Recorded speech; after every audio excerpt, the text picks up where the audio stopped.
Hello, everyone. What I'm going to tell you next is the story of a Maranaya TM's wife cheating on her husband. If you like it, please subscribe to our channel. James Masterson, once a brave warrior of the U.S. Marine Corps, now found himself trapped in a foreign land, a prisoner of the enemy. After 6 years of torment, he survived, driven by thoughts of his family and unwavering faith, step by arduous step, back to his long-missed homeland. However, when he emerged from the airport, it wasn't his eagerly awaited wife, Evelyn, who greeted him, but his daughter Harper, with an embrace and tears tinged with hidden pain. "Where's Mom?" James asked, his heart filled with unease. Harper looked down, her voice trembling. She has started a new life with someone else." James felt a wave of heartbreak, memories of his sweet moments with Evelyn flooding his mind. They had promised each other never to part, but reality had cruelly shattered their vows. Evelyn's betrayal cut deep, like a sharp blade. On this journey home, James had to confront not only his physical wounds, but also the deep, emotional scars. He resolved to uncover the truth behind his wife's betrayal and find the man who had stolen his happiness. His former combat skills and steadfast determination would once again become his weapons, helping him unravel the layers of mystery. This is a story of love, betrayal, and revenge, and also a man's journey to rediscover himself and rebuild his family in the midst of despair. Along the way, James will learn what true loyalty and courage mean. Will he be able to win back his wife's heart, or will he choose to let go completely? Let's embark on this journey filled with twists and challenges and witness how James Masterson is reborn from the brink of despair. Lance Corporal Carey, James Masterson, the U.S. Marine Corps, sat down in the enormous plane eager to return home. It had been nearly 6 years since his previous visit to his home.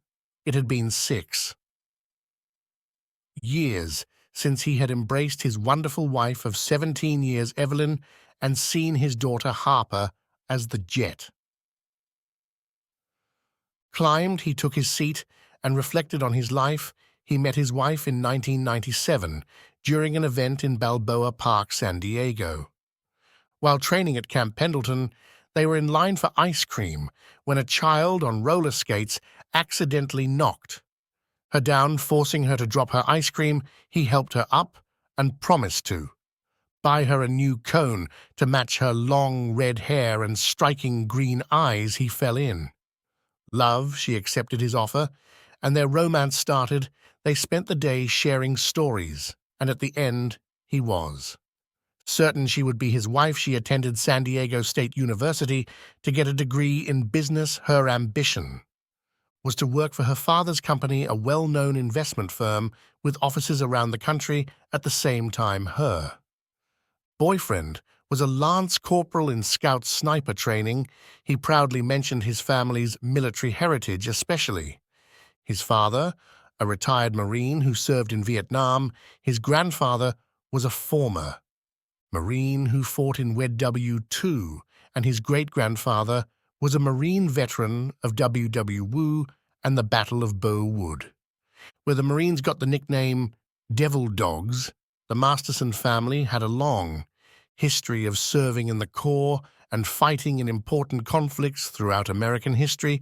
"It's something I've always been passionate about," he explained. "I suppose you could say it's a family tradition." They were together until he received orders to Okinawa for a year-long tour without his girlfriend a month before he left. They talked about their wedding preparations. "I am from a typical family," he informed her. He wanted to ask her father for permission to marry her. Her eyes twinkled as she grinned that weekend. They went to her parents' home in Los Angeles. Of course, her parents suggested that they stay in separate rooms. Her parents got fond of James, who had been promoted to corporal. By then, her father, John Whitman, called him to his study and offered him a drink. James accepted and sat down when Evelyn's father invited him to do so. So, young man, he asked, "What are?" "And Ed, your intentions with my daughter, well, sir, I intend to marry her, provided you give your approval." James said. John smiled and agreed. "You should know that I am grooming her to handle the family business," he remarked. James understood. "I'm also active in my family's business," he explained. "I have heard," John responded. "Your family has produced several remarkable figures. Do you intend to establish a career with the core?" "Yes, sir, I do," James confirms. "Our organization has offices across the country. Evelyn and I have discussed this, and she is willing to transfer with me so that we can be together. We'd only be separated if I was deployed or ordered to Okinawa for a year. Your daughter is an amazing woman, and I feel we can make our relationship work. Yes, she can transfer with you for the first 10 or 15 years. However, she will eventually have to remain in Los Angeles. I hope she becomes a successful professional someday. Can you handle that?" he asked. James nodded his head. "I am a Marine, sir," he said. "I've learned how to improvise, adapt, and conquer." John grinned and nodded his head. "When were you planning to marry?" John asked. "Evelyn will graduate when I return from Okinawa, so we figured we'd wait until then, if that's okay," James replied. "That's perfectly okay," JN replied. "That will give us time to put everything together." He took out a paperwork and handed it to James. "James, Abby, and my wife. Just like you," he said. "Evelyn appreciates your company too. I give you my blessing to marry her. Please reread this document and sign if you agree." "What's this?" James asked. "It's a prenuptial agreement," John explained. "It is for Evelyn's protection and assets in the event of a divorce. I'm simply watching out for my daughter. Many people are drawn to her because she is wealthy." James was initially insulted, but he understood the agreement's purpose. He wanted to ensure that everything was fair.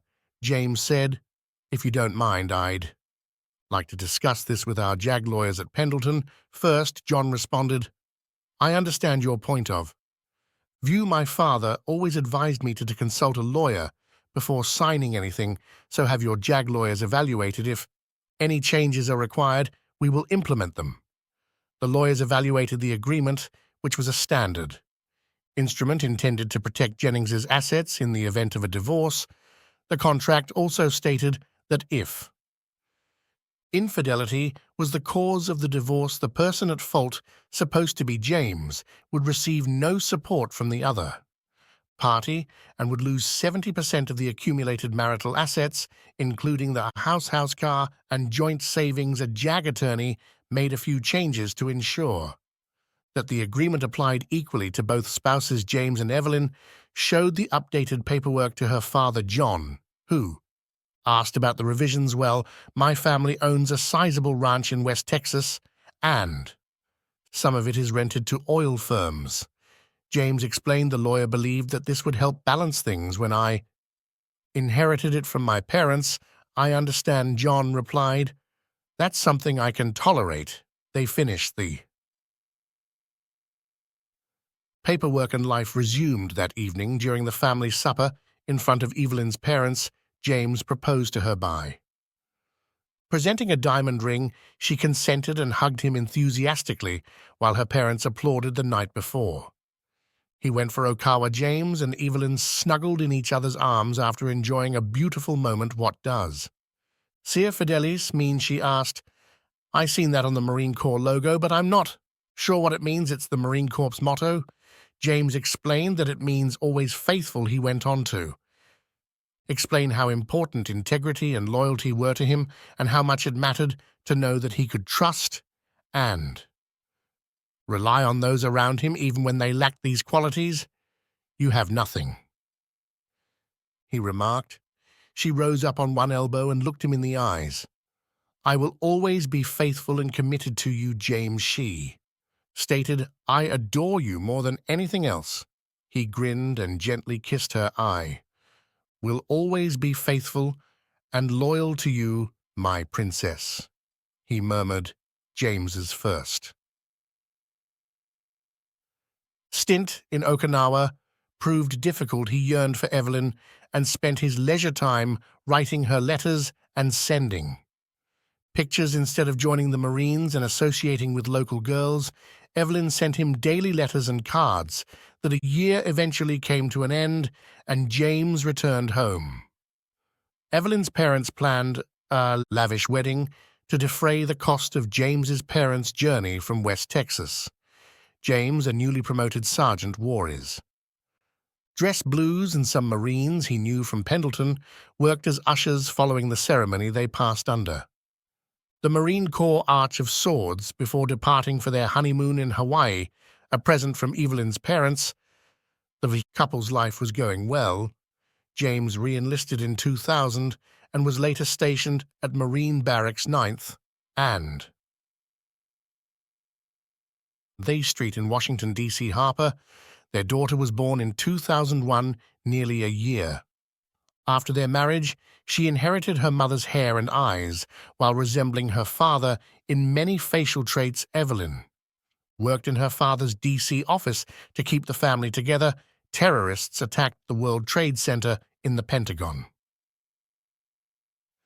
in September 2001, causing global repercussions. A fourth jet crashed in Pennsylvania after passengers fought against the intruders. Soon later, James was called upon to apply his sniper talents for a reason other than paper targets. Evelyn acknowledged that being in the Corps was a part of their lives. When James was overseas, she worked in her father's Los Angeles office and cared for their daughter. When he returned, she worked at the closest office. Their love and familial bond kept them satisfied. Evelyn admired James's service and expressed her appreciation. Frequently, James, for his part, was proud of Evelyn's accomplishments and the positive adjustments she implemented at Whitman Holdings to make it more family-friendly. James was deployed to the Marine Corps Recruit Depot on Parris Island, South Carolina, where he worked as a drill instructor for 2 years, beginning in 2008. Evelyn, James's wife, worked at the company's regional headquarters in Savannah, Georgia, and was present at all of his graduations. Evelyn was proud of her husband's accomplishments in the Marine Corps and made an effort to share that enthusiasm with others. After finishing his tours, James was promoted to Lance Corporal and assigned to Camp Pendleton. Evelyn took over the company's regional offices in San Diego, and they continued to live together in 20111. James was deployed to Afghanistan for another year-long tour. Unbeknownst to him, the emotional goodbye he had with his wife and kid would be the last time he saw them in 6 years. Near the end of his service in 2012, he re-enlisted in the Corps for another 6-year term. While on duty, he encountered a risky circumstance. After eliminating his objective, he was besieged by hostile soldiers. He was concerned for his family's safety. Because they were not following prisoner of war laws, instead of being executed, he was placed in a box and repeatedly relocated. When not in transit, he was subjected to physical assault and torture. Despite his SEER training, no escape options presented themselves. James kept looking for ways to flee. He had no idea how long he had been held captive, but he knew it was a long time. He listened for clues from his captors, but got none. His knowledge of Arabic was minimal, but he was able to learn a few words and phrases. From what he could tell, his life had been spared because someone in the United States wanted him out of harm's way, but not killed. He could also tell he wasn't in the Middle East because of the lush greenery around him. He was able to escape the small room and silently fled with a rifle ammunition and a knife from one of the drunken soldiers. The soldiers didn't detect his absence until he was several miles distant and still moving. After a thorough search, they gave up. James went stealthily through the jungle. Unaware of his whereabouts, he used the sun's position to steer eastward. He mostly survived on leaves and insects. As he had been taught periodically, he managed to catch a tiny animal for food. For several days, he saw no other humans. Whenever he saw a road, he followed it. While remaining hidden, James walked looking for clues to his whereabouts. He'd pause to eat and pull out a little snapshot from his wallet, a photo of his wife and daughter he would kiss it put. It back in his wallet, and continue. James lost track of time and almost gave up. But the image of Evelyn and Harper kept him going. When he was fatigued, he remembered them and motivated himself too. Keep going, he took refuge in the rain and used the water to clean himself. The terrain changed sometimes, but James continued to move east, avoiding people.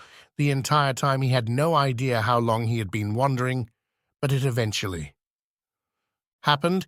He stumbled upon a metropolis, a quite huge and contemporary city. He looked for hints, but couldn't locate any near where he was, so he waited till nightfall. He planned to find a U.S. embassy, seek sanctuary, and return to the United States safely. His camouflage utilities were tattered and ragged, and his boots were full of holes. His beard had grown long and scraggly, and he looked weak and malnourished, a shadow of his former self. Fortunately, he had kept his ID card and dog tags. When nightfall arrived, he sneaked away and entered the city. He observed a sign indicating that he was in Addis Ababa, Ethiopia. He was aware that there was an embassy in town, so he proceeded with caution. He spotted the building and the American flag. He neared the front gate, but a Marine security guard stopped him. He presented his ID card and introduced himself. The guard took his card, inspected it, and summoned someone inside. James soon found himself in a wheelchair surrounded by Marines, dressed in dress blue trousers, who took him inside. A consular officer gathered his information in fingerprints, verified his identity, and quickly transported him to the hospital. Owing to his condition, his uniform had been hacked off. He was cleansed, dressed in a gown, and positioned in a hospital bed. Medical personnel quickly began providing water and medication via an IV. In his arm, others drew blood, and a doctor examined him closely. "Well, Mr. Masterson," the doctor replied, "you arrived just in time. Another day or two, and you might not have made it. You simply rest and relax. We will get you ready to move as quickly as feasible." The doctor has left the room. James felt better and eventually fell asleep. When he awoke, a clean, shaven man in a suit was in the room going over some papers in a folder. When he observed James moving, the man focused his attention on him. "How do you feel, Gunny?" a man inquired. James nodded his head. "That's better, thanks," James replied faintly. "Where am I now?" "You are in a hospital in Addis Ababa, Ethiopia." "Gunny," the man spoke. "Which day is it?" James shakes his head. "No idea." "It's October 15th, 2016. The man spoke. "You've been missing for more than 4 years. 4 years? James asked. "No way." "Yes." The man said. "Do you remember where you were and who was holding you?" "Who are you?" James asked. The man smiled and displayed his badge. "John Smith, the intelligence liaison," he explained. "Can you tell me where you were and who you knew?" James said. "Somewhere west of here. I'm not sure who was holding me. I was passed off to various organizations along the way. I heard various names. I believe one of the groups was Boo Haram, but I'm not certain." "Can you tell me about the locations where you passed through the vegetation terrain?" "Anything?" John asked. JN wrote.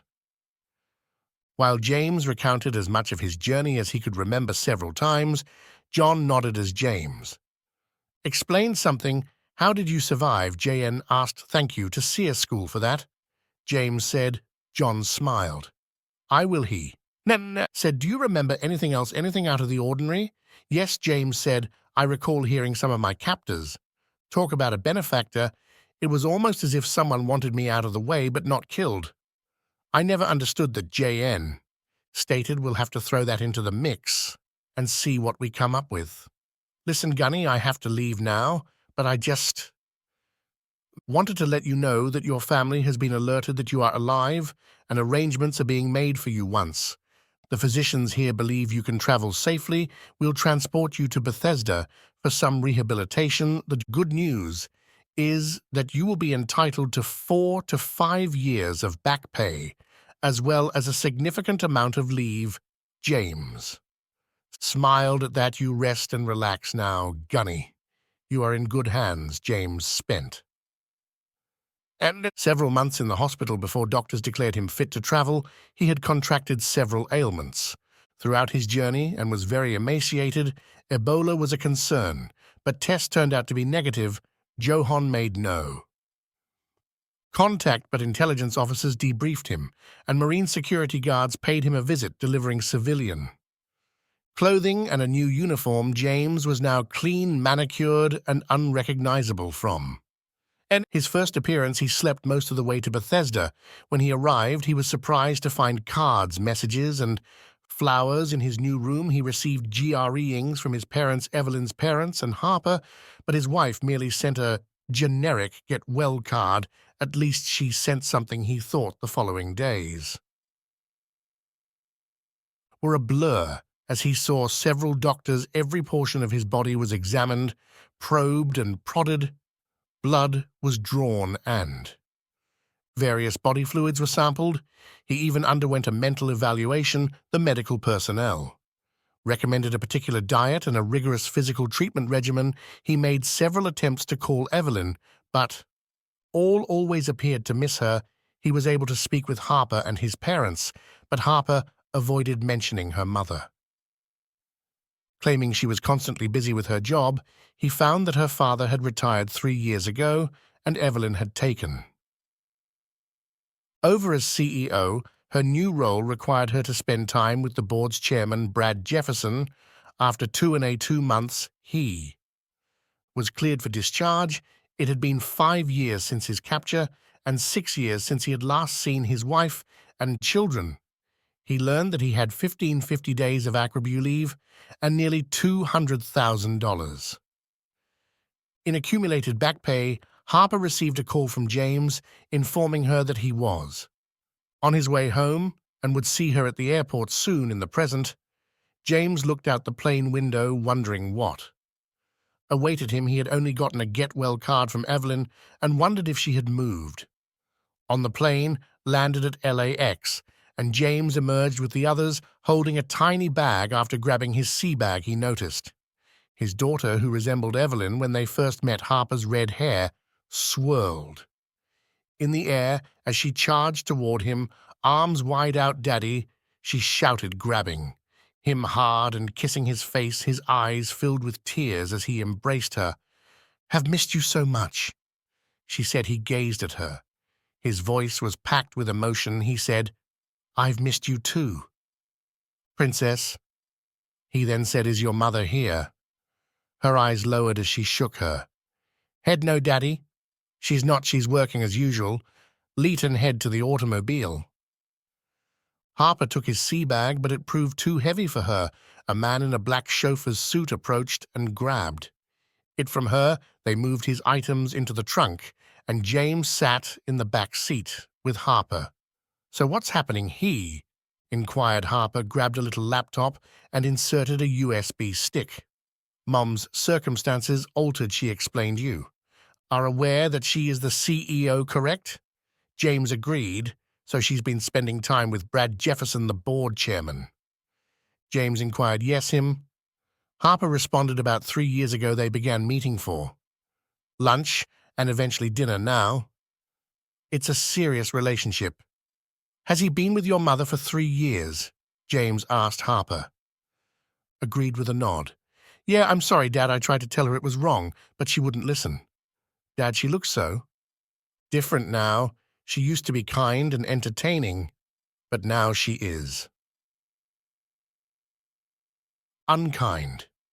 Harper claimed she ordered people about and treats them horribly. "She was never like this before she started altering after we found out you were away and your status was changed to unavailable.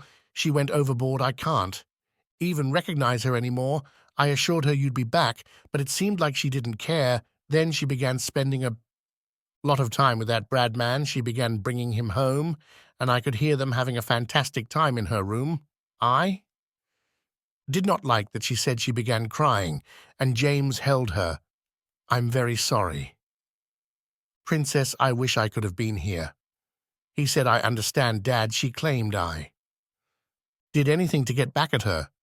James said, what, well, some people at school suggested that I record certain moments for when you get home, so I bought some items online with Mom's permission and installed some cameras in her room so she couldn't locate them.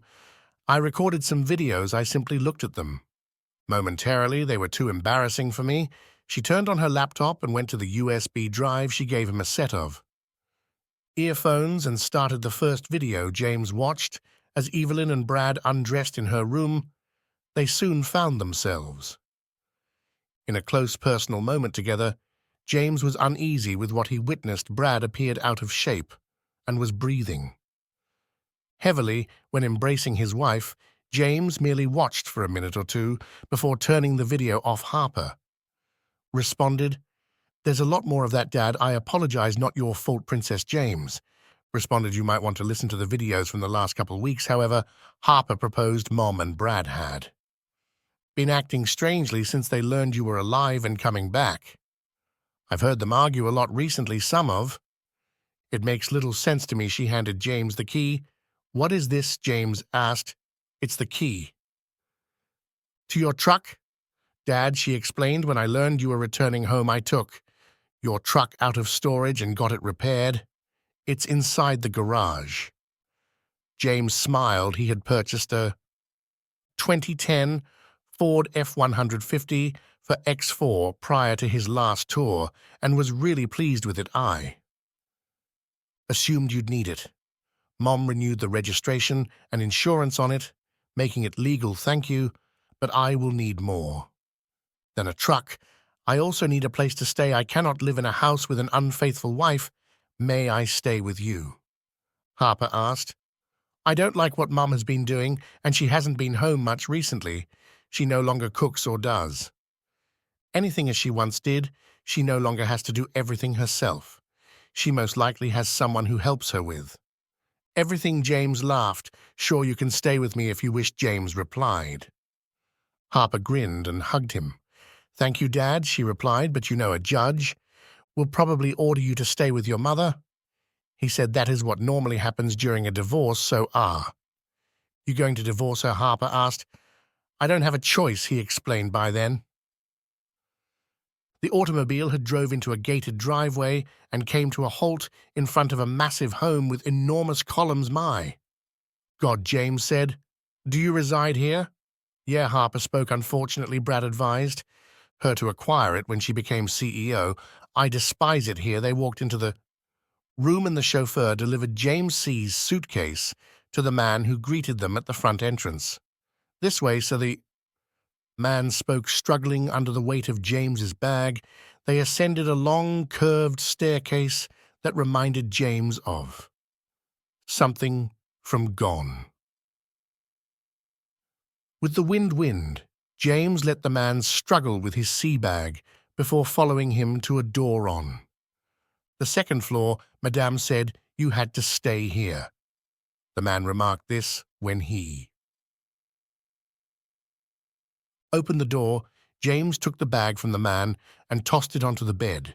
He looked around and thought the sterile room resembled something from a high-end hotel.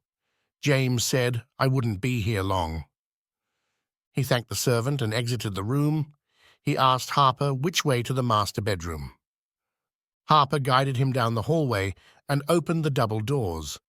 James observed a scarcity of family photographs and souvenirs. He discovered a legal folder in a drawer. He opened the folder and read the documents. Surprised, it appeared that Brad had persuaded her to have the courts declare him deceased. Fortunately, the papers had not yet been filed. The folder also included a notarized copy of the prenuptial agreement he and Evelyn signed years ago. He continued to search the room before leaving with the UN filed documents. Harper followed him back to the room allocated to him by his soon-to-be ex-wife. It was tough enough that she had cheated on him, but having him reported dead was far worse. He grabbed a sea bag and a travel bag and glanced at Harper. Where's my truck? He said. I need to leave this place. What is wrong, Dad? She asked. Did you know Mom intended to have me declared dead?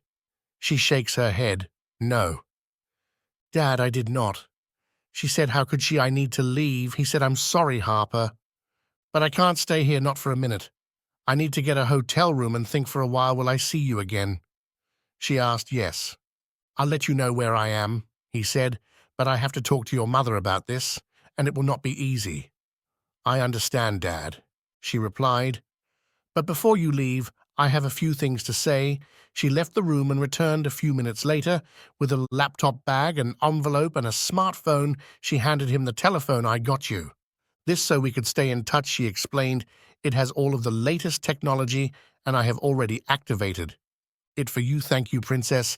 He suggested this would come in handy. You are welcome.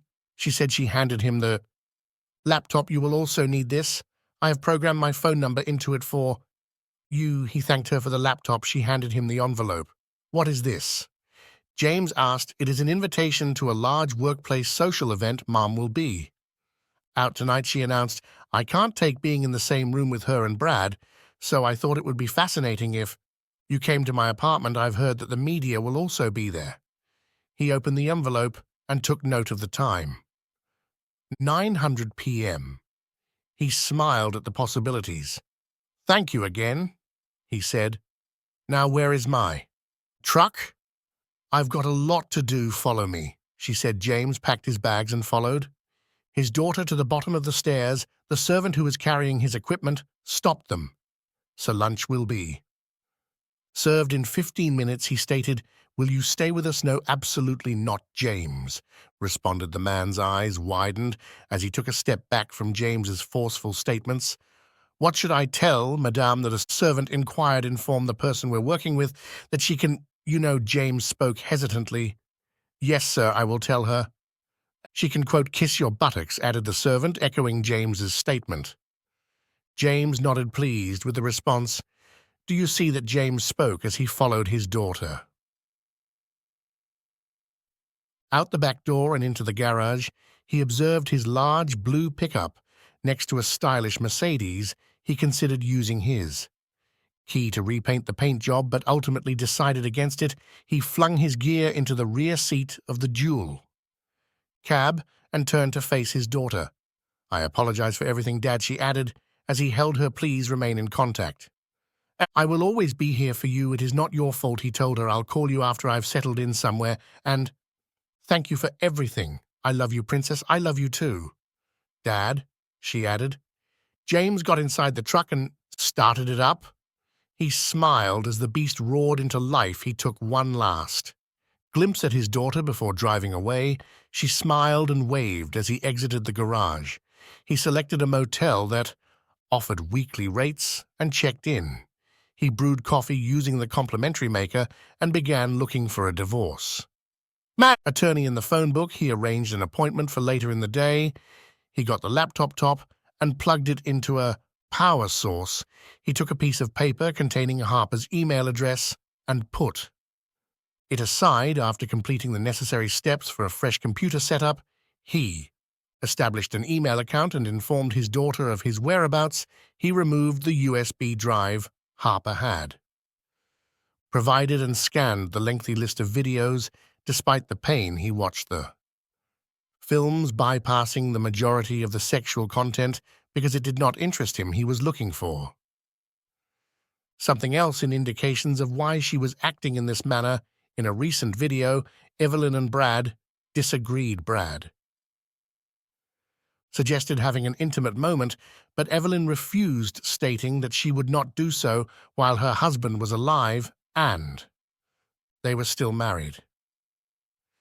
Evelyn, visibly upset, retreated to the master bathroom and forcefully closed the door behind her. Brad pulled for his phone and made a call unbeknownst to James, who could only hear portions of the conversation. Mood.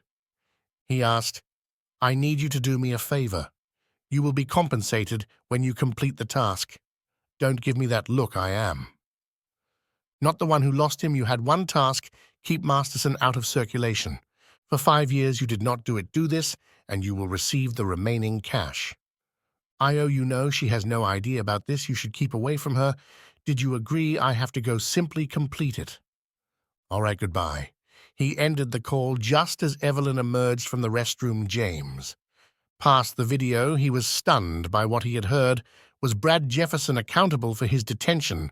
Had Evelyn played a twisted game regardless? She faced his disgust for cheating and endured the consequences, but Brad needed to be held accountable for his conduct. James copied the videos to his laptop and got ready for his meeting with the lawyer. He changed from his uniform to jeans and a polo shirt provided by Bethesda, secured everything, and proceeded to the attorney's office. Sally Clemens, a non-nonsense lawyer with a grudge against men, welcomed him. James initially wondered if he was in the right place, but Sally's surprised expression convinced him to stay. "Are you leaving, Mr. Masterson?" she asked. "Look, Mr. Clemens," James explained, "my wife cheated on me for 3 years while I was away. I went through a lot to return to the United States, only to discover that she was also planning to declare me dead. All I've heard from you since I arrived is a lot of advice if you're not willing to help me because I'm a man. Tell me now, and I'll find someone else." Her face softened slightly. "I apologize, Mr. Masterson," she said. "I don't represent cheaters, and in my experience, many of the people who come to me do so because they think I'll help them in their marriages. I assume that's right, Mr. Clemens. You made an assumption without even listening to me." James said, "I think I'll find someone else." He began to leave, but she stopped him. "Please, Mr. Masterson," she said, let me take a look at what you have." James sat back down and pulled out his USB drive and handed her the folder with the prenuptial and the filed paperwork to have him declared dead. She looked through it all before turning back to him. "How much is your wife worth?" she asked. James shakes his head. "I have no idea," he said. "She's the CEO of Whitman Enterprises and has a huge house. I've been gone for years, so I don't know how much she's worth. Maybe millions. Are you sure this isn't a ploy to get her money?" Sally asked. She quickly realized that was a mistake. "How dare you?" James growled. "I don't give her about her money, and never have we had a great marriage until that person came along.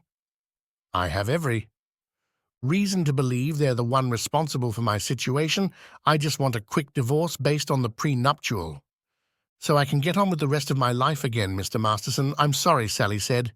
"You say you have a daughter. Do you want custody of her?" "Yes, and she wants to stay with me." James said. "Sally said she's 16, so the judge might consider that, but realistically, getting custody is unlikely. Courts usually give custody to the mom. Your military service could be a problem too. Maybe we should aim for joint custody with your wife having physical custody and you having lots of visitation time." James agreed. "Yeah, okay."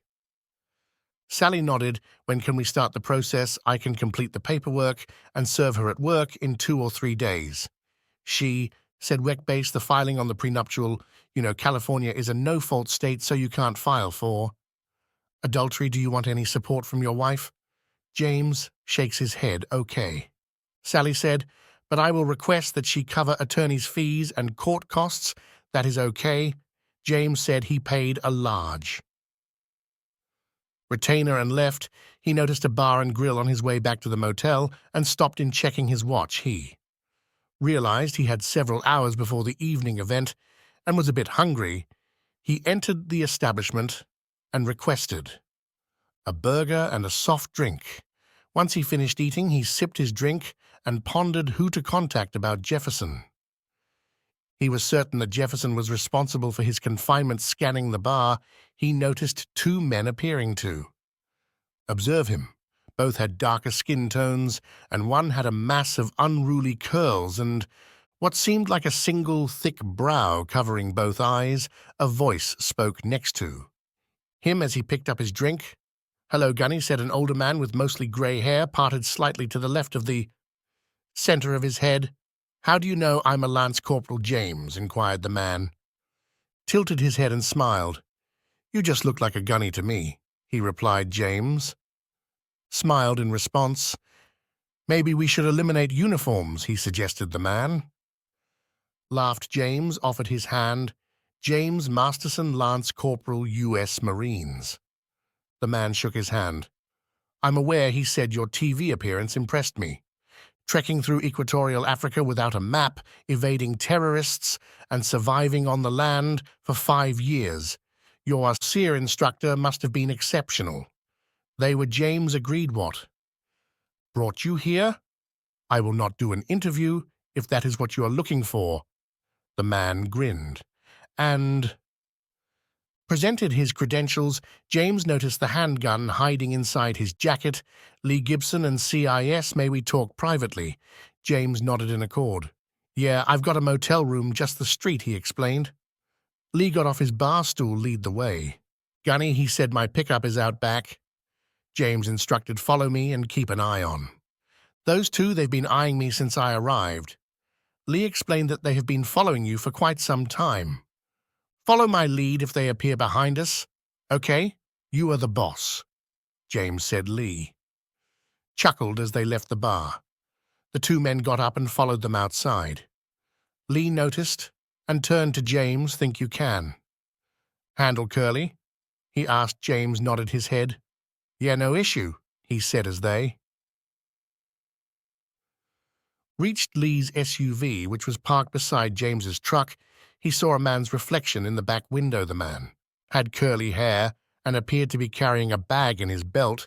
As he prepared to lunge, James moved to the side duck and landed a surprise punch on the man's stomach.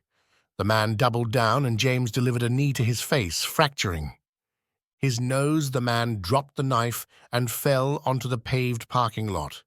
James kicked him many times in the groin.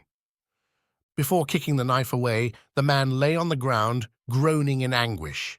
He noticed Gibson was conversing on his phone, while the other man in handcuffs was restrained.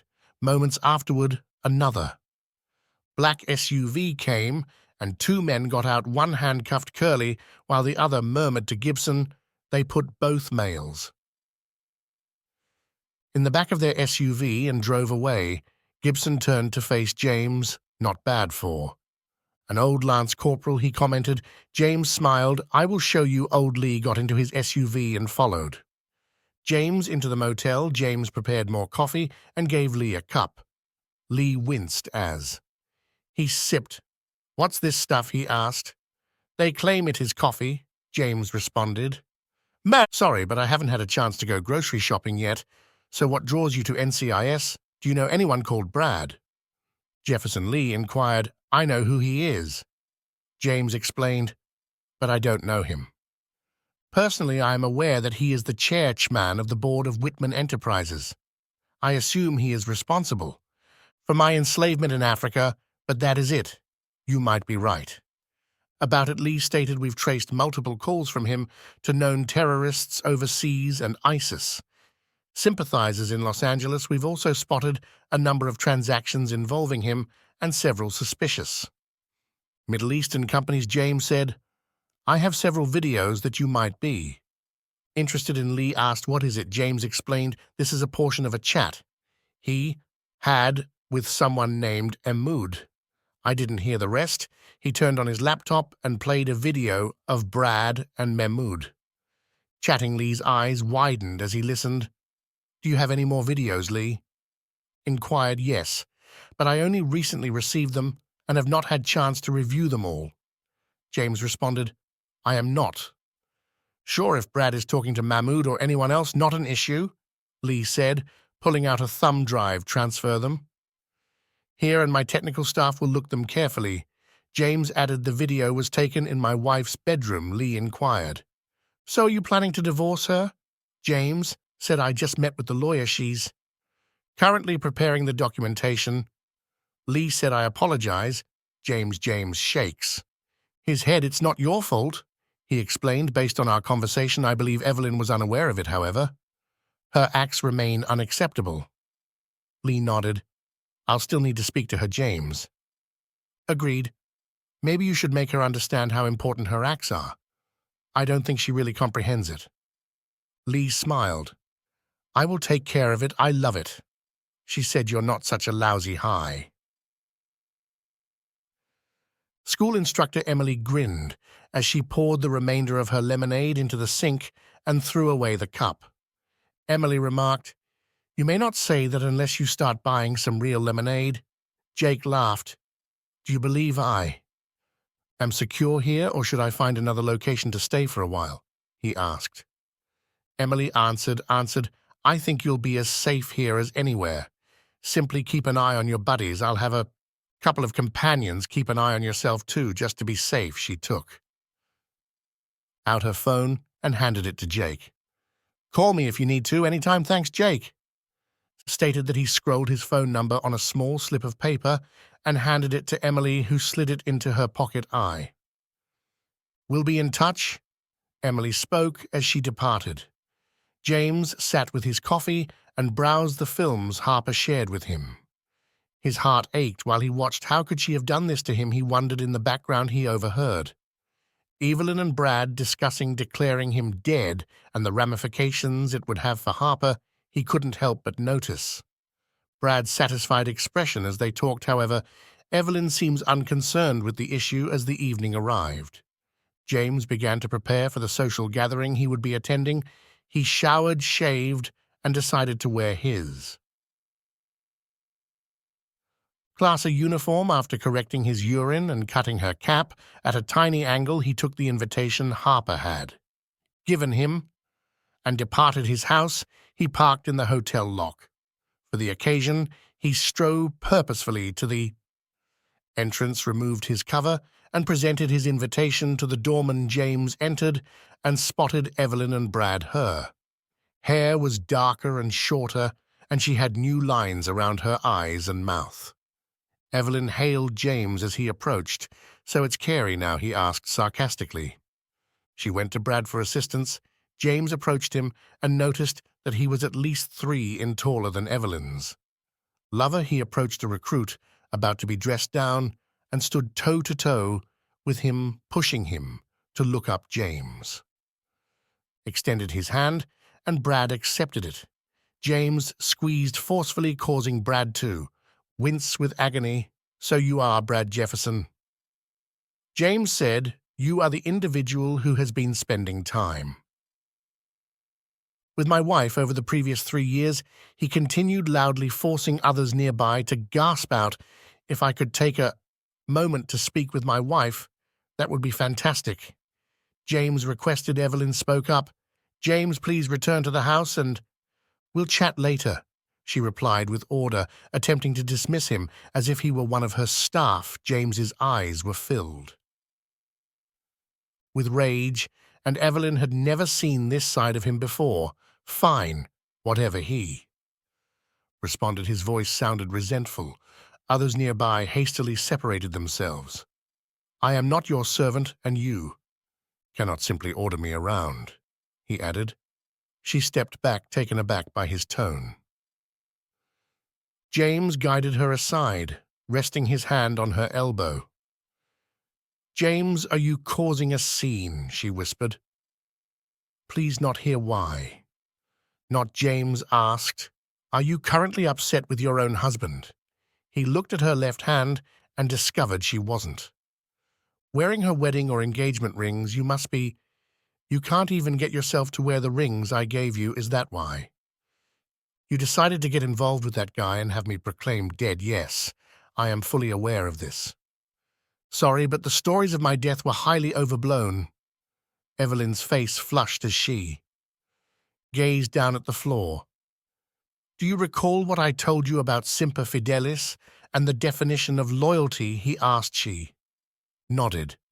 "So guess what? When you chose to be with him, you became a traitor to me. You became my adversary." Her eyes widened with shock. "And do you know what I do with my enemies?" "James, please think twice before doing anything. Brad is a highly powerful man who bring you difficulties," she explained. James laughed in her face. He answered, "You have no idea what you're talking about. Who do you think held me captive all those years ago?" Her eyes widened He wasn't positive Brad was responsible for his confinement, but he was curious to witness her reaction. You seem to forget that I am a United States Marine. I do not shy away from challenges. You are no longer a part of my life, and I'll be taking legal action shortly. He pulled out the picture he had brought across Africa and gave it to her. This aided my voyage throughout Africa, he explained, when I was cold, fatigued, hungry and unwell. The thought of a loving wife and daughter waiting for me at home gave me the fortitude to keep going. I still have a daughter, so maybe 1 out of 2 isn't bad. He took off his wedding band and gave it to her. What do you want me to do with it? She asked. There are tears in her eyes. I don't really care any anymore, he said.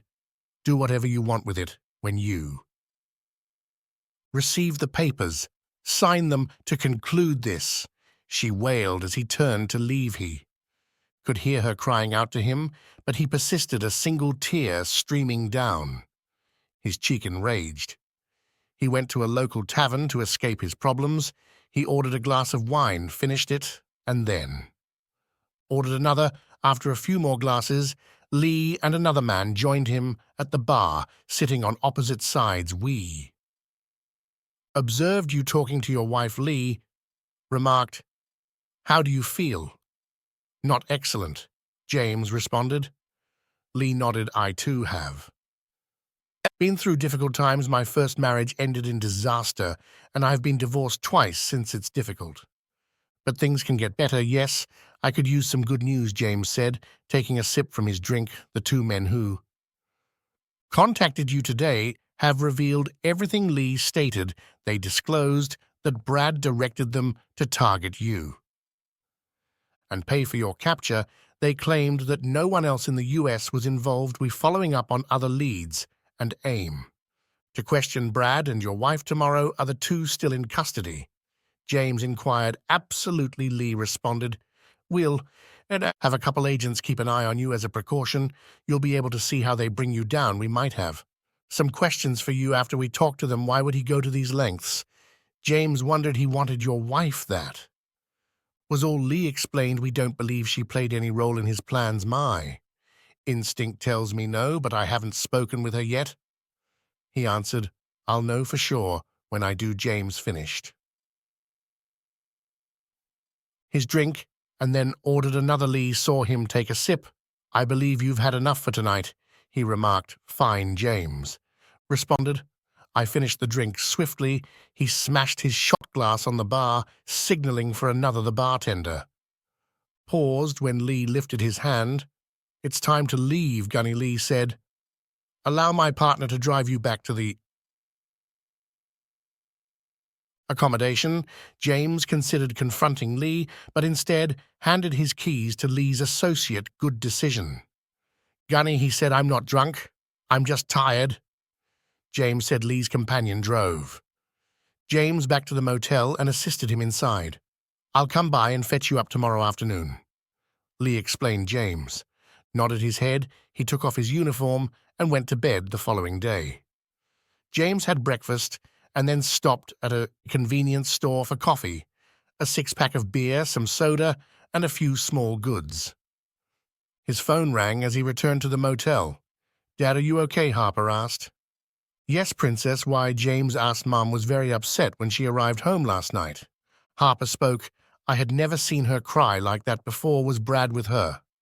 James asked. No, he was not. Harper spoke. What happened last night? I introduced myself to your mother's acquaintance and had a pleasant conversation with her, James said.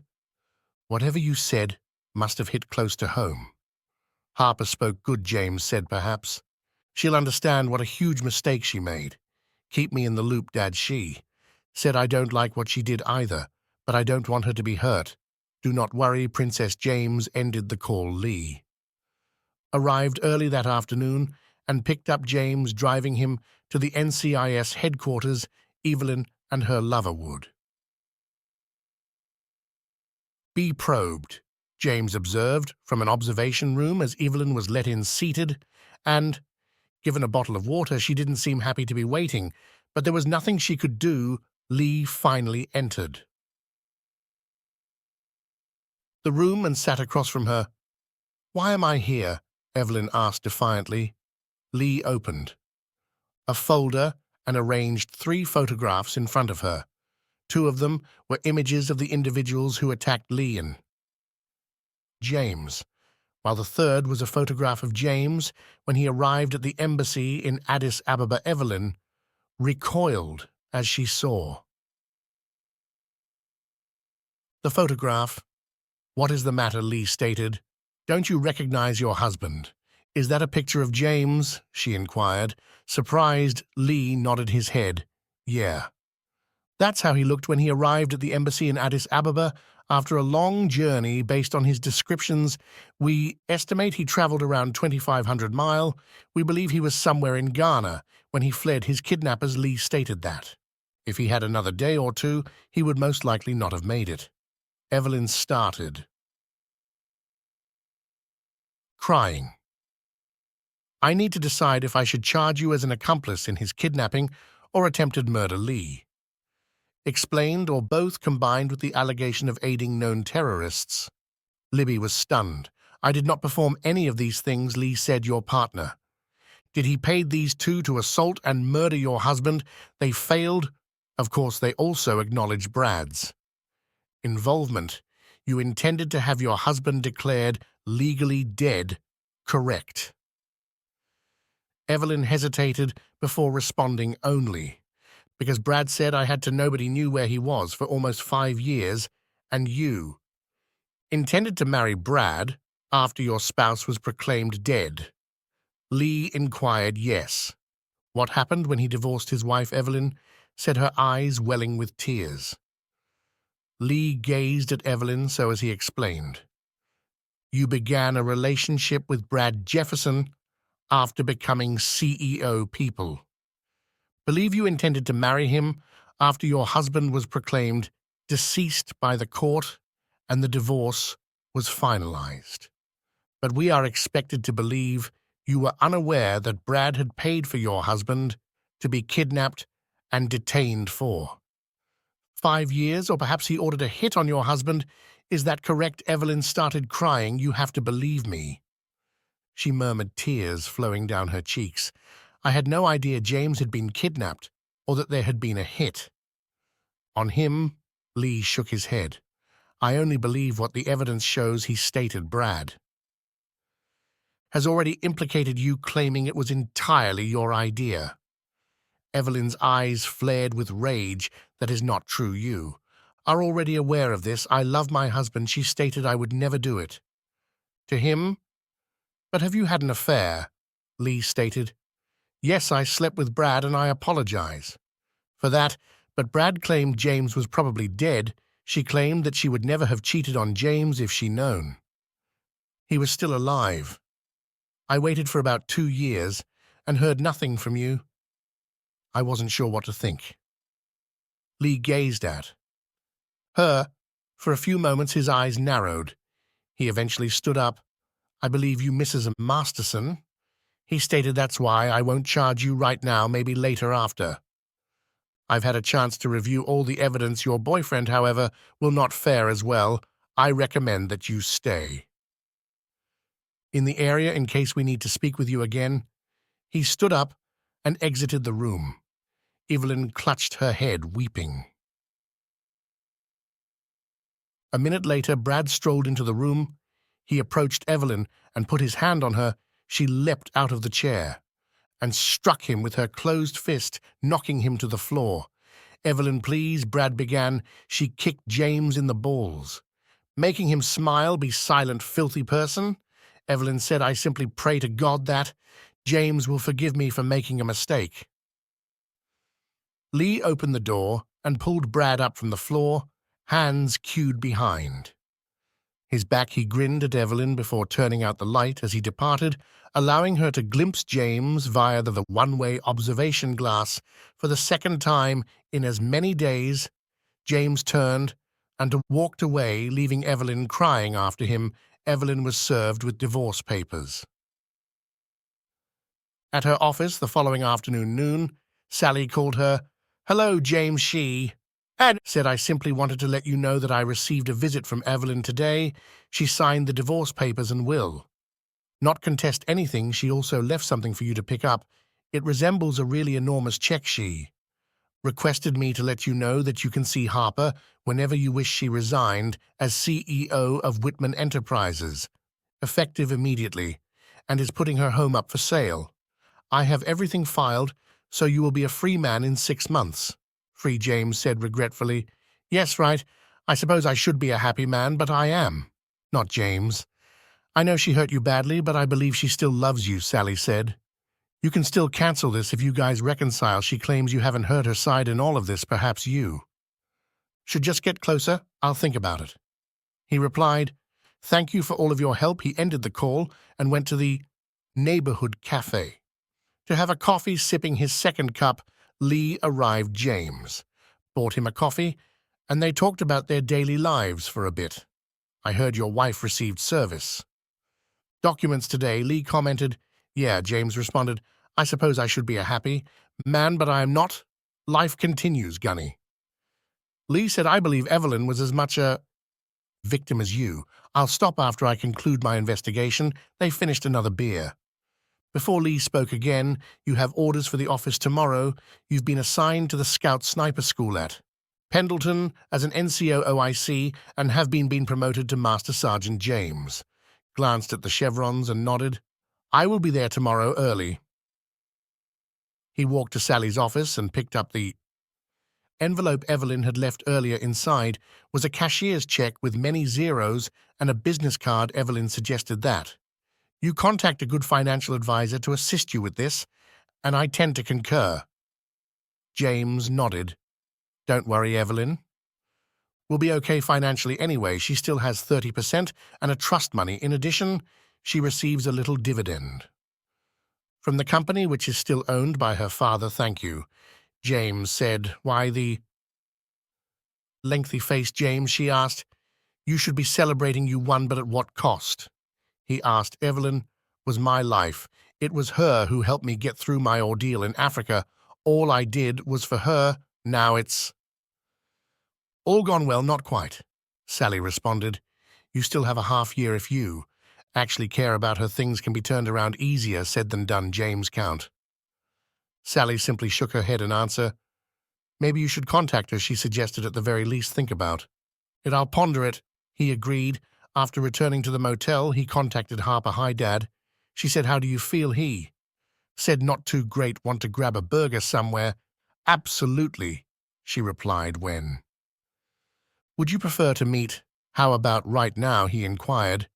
I will be waiting for you, she said. James got into his pickup and picked Harper up. Fortunately, Evelyn was not home. They drove to the nearest In-N-Out for a burger and a Coke. After dinner, they visited a nearby park. I will be departing for Camp Pendleton soon, James said. I'll get my orders tomorrow and then probably head down. I don't see any need to stay here anymore. What will you do there? Harper asked. I will be the Scout Sniper School's new NCIC, he responded. For how long? She inquired. I don't know, he replied. Probably approximately 3 years. Will you be traveling overseas again? Harper asked. James shrugged his shoulders. I do not know, not any time soon, he remarked. You are welcome to visit me at any moment. She smiled. I'd rather have you with us full-time, she explained. He nodded. Me too, Princess, he said.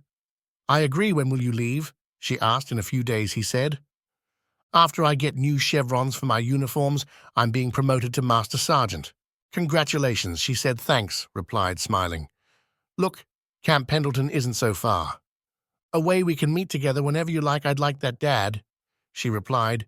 You know, Mom still loves you, so I have heard. He said, do you still love her? She asked. Yeah, I probably always will, he admitted. So I abhor what she did, and I'm not sure I can trust her again. I recall you once telling me that people deserve a second opportunity after making a mistake. She remarked, don't you believe Mum deserves it as well? Your mother went completely beyond, he said. It will take a lot for me to go past what she did. I understand. Harper spoke. I just hate that you two are separated. I agree. Harper, he expressed. This, after a longer stay with his daughter, he drove her home happy to discover that Evelyn was still gone. He returned to his accommodation and called it a day. The following day, he went to visit Lee, who had his orders and a promotion certificate. "Congratulations," Top Lee remarked, reading the certificate. "I will be in touch. The investigation is nearly finished, and I'll let you know what I find. Thank you." Lee James spoke for everything. He took his uniforms to the cleaners and had fresh chevrons stitched on. He talked with the financial planner. Evelyn made recommendations to him and asked him what he wanted to do with the money she had given him. The financial planner appeared astonished, but said he would do what James requested. A day later, he arrived at Pendleton and checked in, taking new post as the NCOIC of the Scout Sniper School. He enjoyed his new work and instructing young Marines, but Evelyn's absence affected him deeply. It felt as if a significant portion of his life was missing. He would ordinarily share all of this with her, but she was no longer there to inspire him. For 2 months, James called Harper. Almost every other day, he learned that Evelyn had received an offer on her house and was considering a San Diego condo. Brad faced federal allegations of collaboration with terrorists, conspiracy to commit murder, kidnapping, and supporting America's enemies, which could result in life imprisonment. Evelyn's father, the previous CEO of Whitman Enterprises, returned to work and offered her a future leadership position, which she declined. Harper called James a month later in panic, alerting him that her mother was in the hospital. "What is wrong?" he asked. "She attempted to kill herself." Harper said, "Please come and see her." "Okay." James said, "I'm coming." "Where is she?" "She is at Scripps La Jolla." She asked, "Please hurry." Dad James grabbed his coat and dashed out. Getting into his car and driving as quickly as he could to the hospital. When he arrived, he found Harper in the waiting area crying. "What happened?" he inquired, placing his arm around Harper. "I came home from school and found her in bed." She explained. "There was a bottle of sleeping tablets and a bottle of scotch. She was holding your image and did not answer. I called 911 and they came to bring her here. I should have seen it coming, Dad. I'm so sorry." "It's fine," James said. "It is not your fault. They will take good care of her." His daughter exhaled. "Dad, since you left, all she does is drink and weep. She does not cook, clean, or do laundry. She hardly eats anything. It's as if she's lost her will to live. Can't you forgive her, Father? She is miserable without you, and so am I." James cuddled his daughter for a few minutes before heading to the nurse's station to find out what he could. "And you are the nurse?" they asked. James said, "I am her spouse, yet we are estranged. What's her current status?" The nurse hesitated, but presented Evelyn's information. "She's inside a room, doctor. I'm on my way." Dr. Smith approached. "I am Dr. Smith. Are you Elizabeth Masterson's husband?" James nodded. "Yes, I am."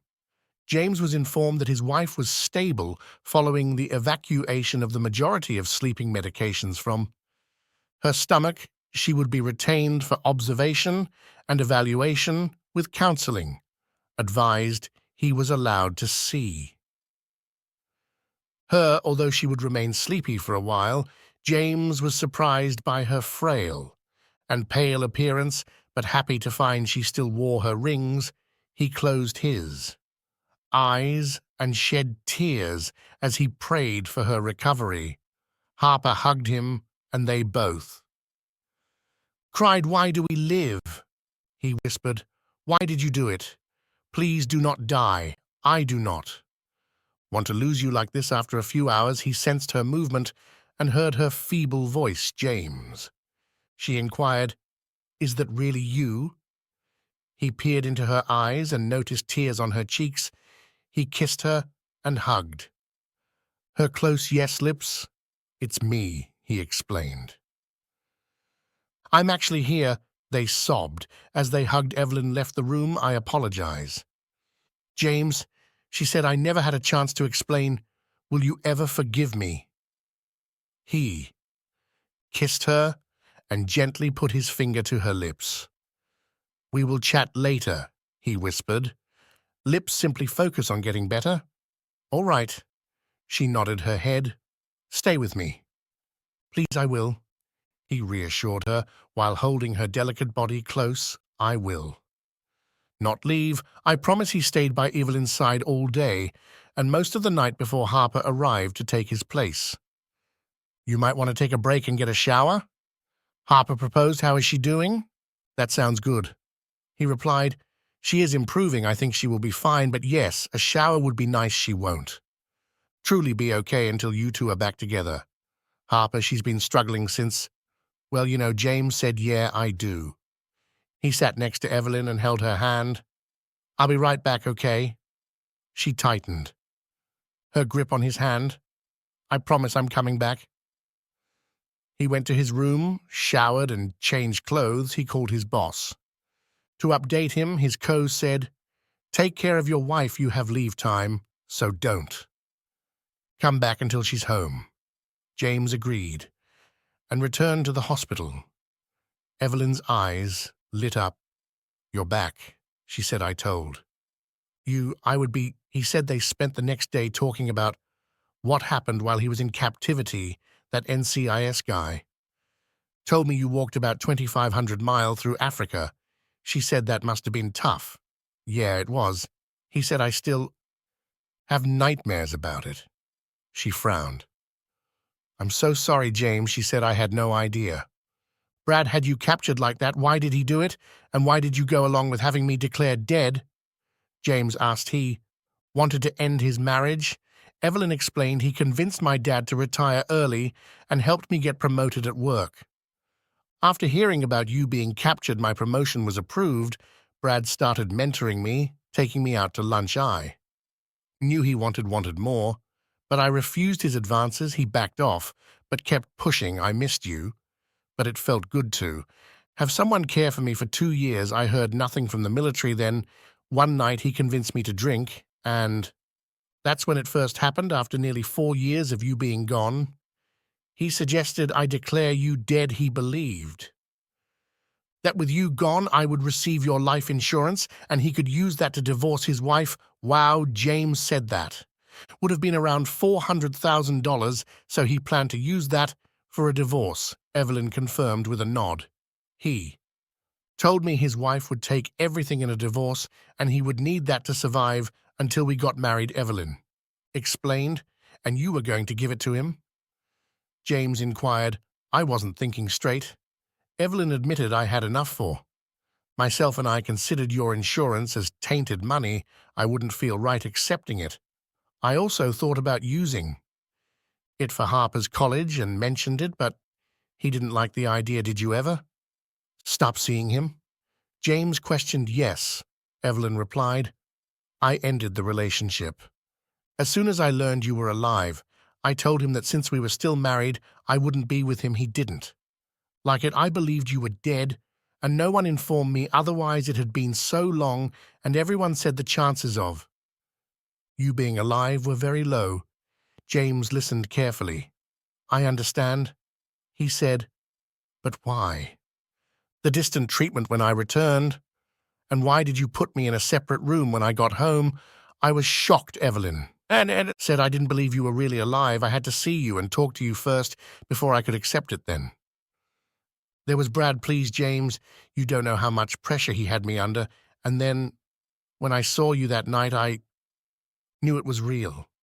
She sobbed before continuing. "The look on your face when you first confronted me, I had never seen you look like that before, and the way you spoke to me scared me." She said. "I knew then that I had screwed up big time. I don't ever want to see that look again. You wouldn't let me explain anything. You had already made up your mind, so that's why you didn't fight the divorce," James said. Evelyn nodded her head. "I knew it was a lost cause. You had the prenup. You had all the evidence," she said. "Even though I was duped by that guy, I was in the wrong, so I backed down. What do you call it? A tactical withdrawal, you? And we both lost lives," James said. "But you still have your career with the Marines," she said. "Yeah, but it doesn't mean anything without you there to share it. He said. Evelyn started crying her body. Shaking as she sobbed, he held her tight. I'm so sorry, she cried. I've missed you. So much, please.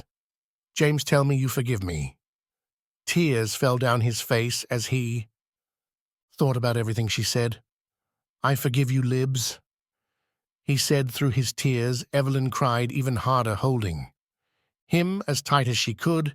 They continued talking throughout the day, reminiscing about their lives. The doctor eventually entered the room to inform Evelyn that her tests were good and she could leave the hospital. James called Harper to let her know that she didn't need to come to the hospital. Thank you, Dad, she replied. I'll have dinner ready when you get home.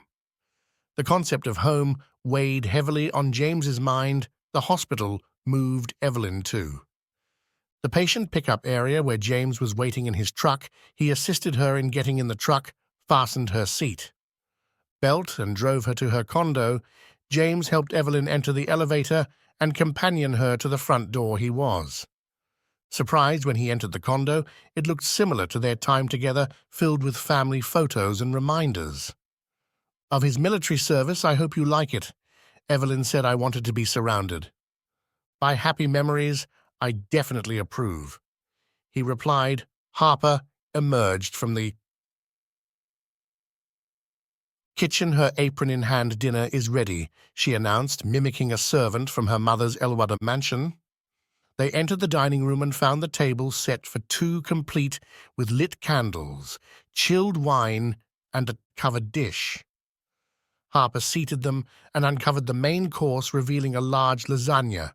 She served their food and poured them each a glass of wine. Where's your plate? Princess James asked. Harper smiled in response. This is your dinner, she said. I'm going out with some friends. See you later. She kissed them on the cheek and left. You be good, she said with a smile before going out. Our daughter has certainly grown up, James said. Yes, she has, Evelyn responded. She picked up her glass and offered a toast to us, she said.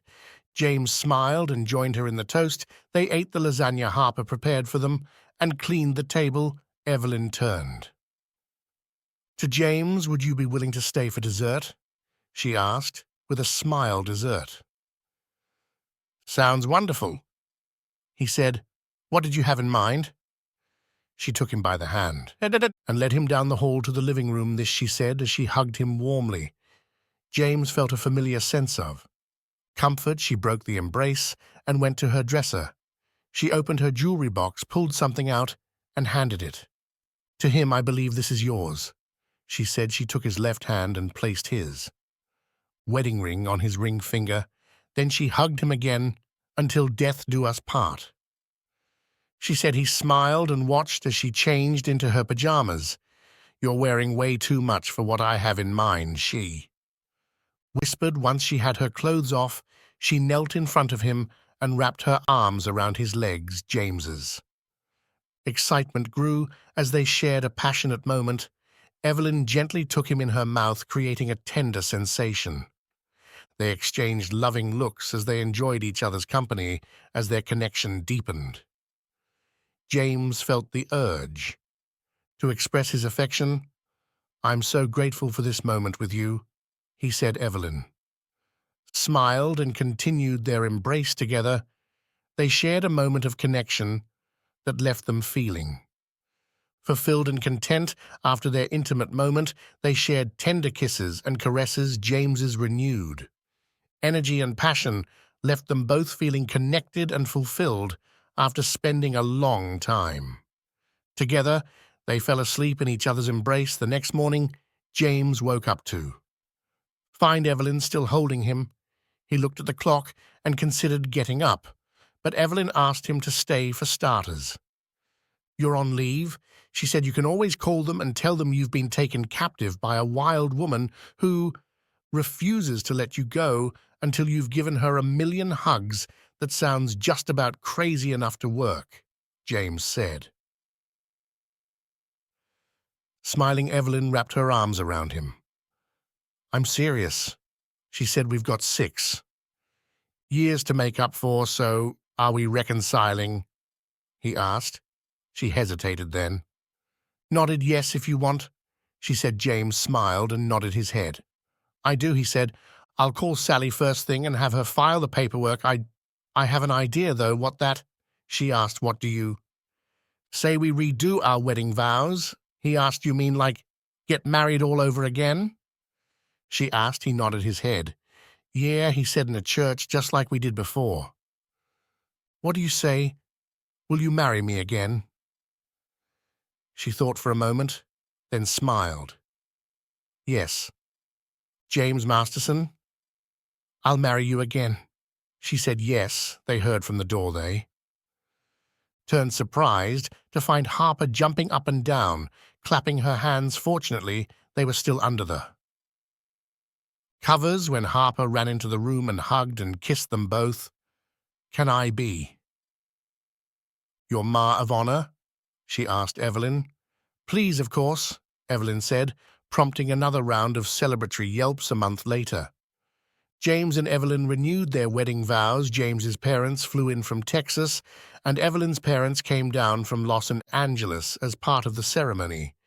James pulled out the divorce paperwork he had gotten from Sally, and with great flourish ripped the paperwork in two, then took the remains and ripped them again, tossing the shredded paper into the air, prompting applause from everyone in the church during the reception. Evelyn leaned towards James. Where do you want to go for our second honeymoon? She asked.